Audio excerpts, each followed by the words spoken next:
Battling to keep the growing demand of electricity, and this has resulted with power cuts, which has caused a public outcry. Eskom has cited aging infrastructure and delays in bringing the new power stations on stream as some of the key causes of the power outages.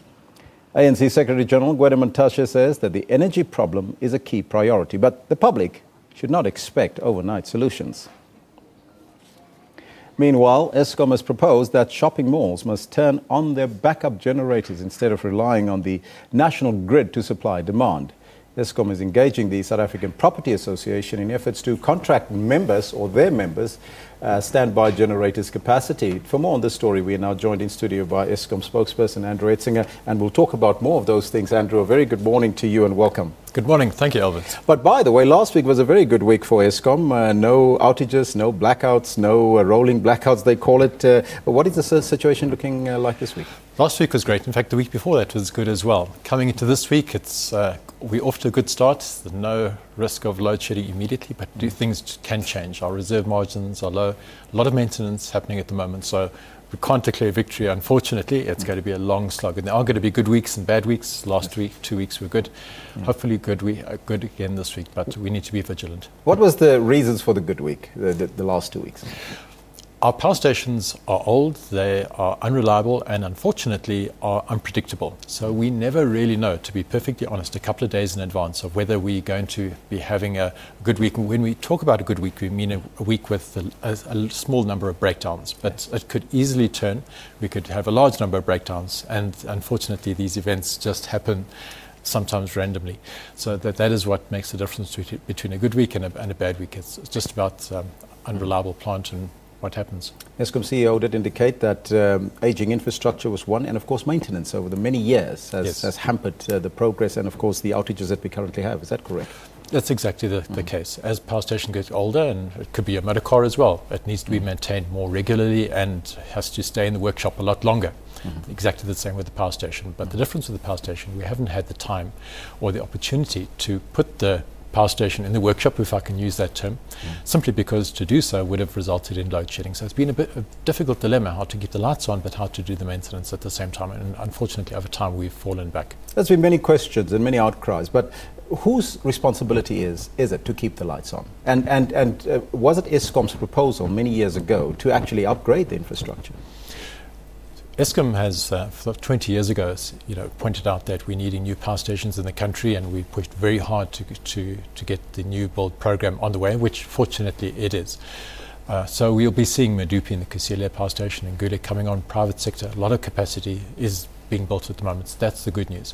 As to who's responsible, Eskom, we take it on ourselves. I think there are debates as to is it government's responsibility, is it Eskom's? I think in Eskom, in the core of all of us, we feel we let the country down when there's load shedding, so we take it on the chin. What is delaying Medupi and Kusile? Medupi, 6 very large generators. The first of them, construction is complete. We're busy with the startup process, but there has been delays. A full year was lost through industrial action. So really the very difficult relationships between contractors, their employees, organised labour, and ourselves as the employer. So a lot of work had to go on to put this back on track, but a full year right there. And then of course we did have with 2 of our suppliers work which needed to be redone on the welding on the boiler. We had to redo all those welds. That took a long time, and also on the control systems needed to be redone. So mistakes made by contractors, by ourselves, by labour, but we've learned a lot. A steep learning curve for the country to build a project of this size, which we haven't done for 20 years. So it was a steep challenge. How long is the South African still going to live on the edge with the power situation in South Africa, and what is the alternative? Right. For 3 years, we're saying it's going to take 3 years to bring enough new capacity online, as well as do maintenance on our existing power stations before we can really declare victory. Hopefully before that, and that's where we need the support of business and the public to use electricity sparingly.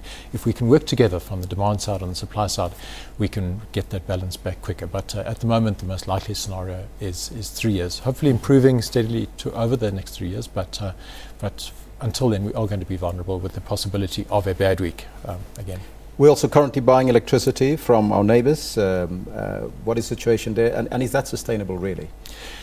Biggest trading partner for power Mozambique, we import a huge amount of electricity actually from the Cahora power station in the northern part of Mozambique. A small amount of power imported at the moment from Namibia. They've got a lot of rainfall in the area, in Angola flowing down to Namibia, and that means that they've been able to produce more power than they need, and they've sent a little bit across the border. So we've got good trading relationships with our neighbours. That does certainly help, but at the moment we are most reliant on Mozambique in southern Africa. What about independent power producers and alternative energy, green energy for that matter? Yes, this is, I think, the answer. And we've seen during the course of last year a massive amount of independent power production coming onto our network, mainly solar photovoltaic plants in the Northern Cape, brilliant sunshine, of course, and then around the coastal areas, wind farms coming up last year. So we expect this to continue for the next couple of years, massive amounts of power coming on. So that's when around about when are we going to see that?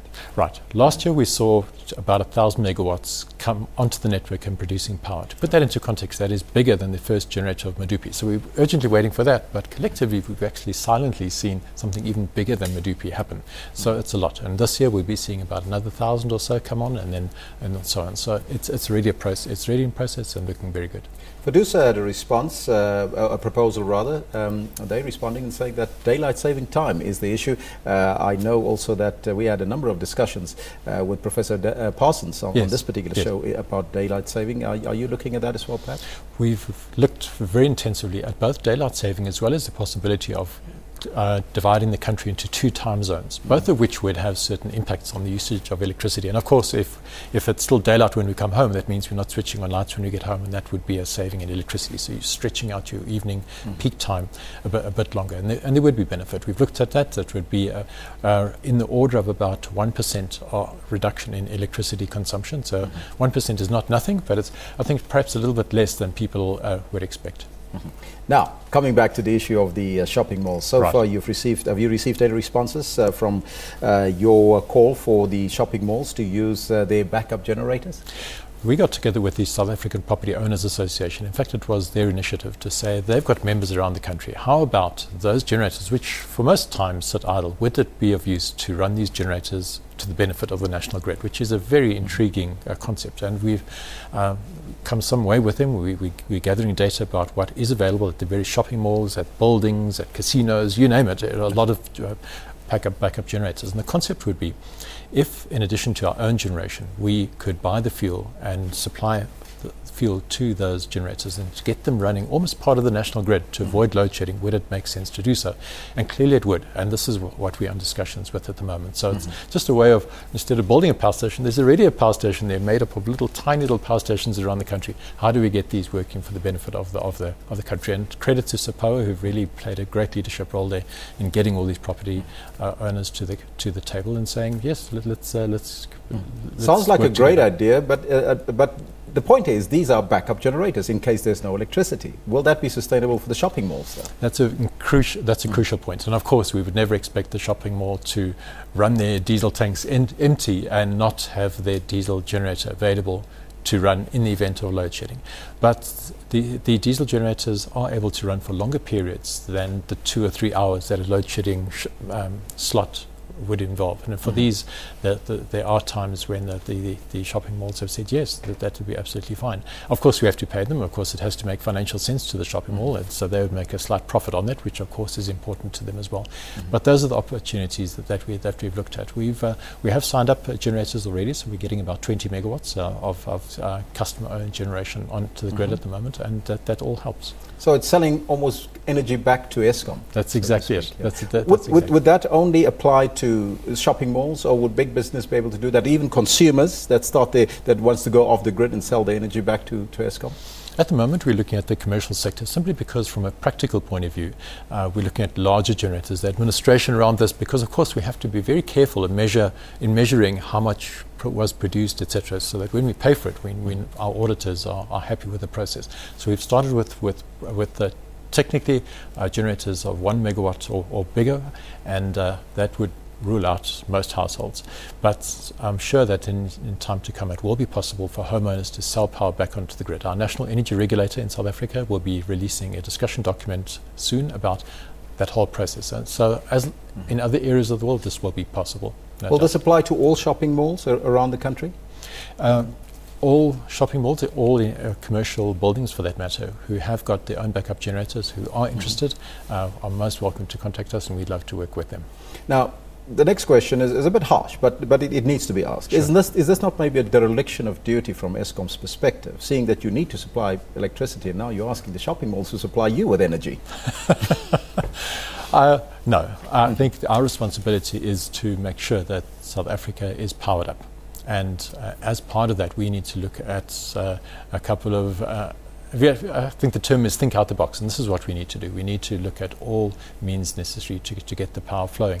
And if that means eating a little bit of humble pie and saying, can you, as SABC, perhaps you have a generator, for example, perhaps, would you be prepared to run this a little bit extra? It means that on a tight week, we spoke about good weeks and bad weeks, it means on a bad week, somebody elsewhere in the country has their lights on, is powered, is contributing to the economy, who would otherwise be load shed. And that's really what we're talking about, is helping out and seeing how we stretch our capacity in the country as far as possible. Is this just a temporary measure, and yes. How long will it last? Yes, it is a temporary measure, and it will last for as long as we have the immediate risk of load shedding. As we said, within the next 3 years, we aim to be completely out of the woods on this one.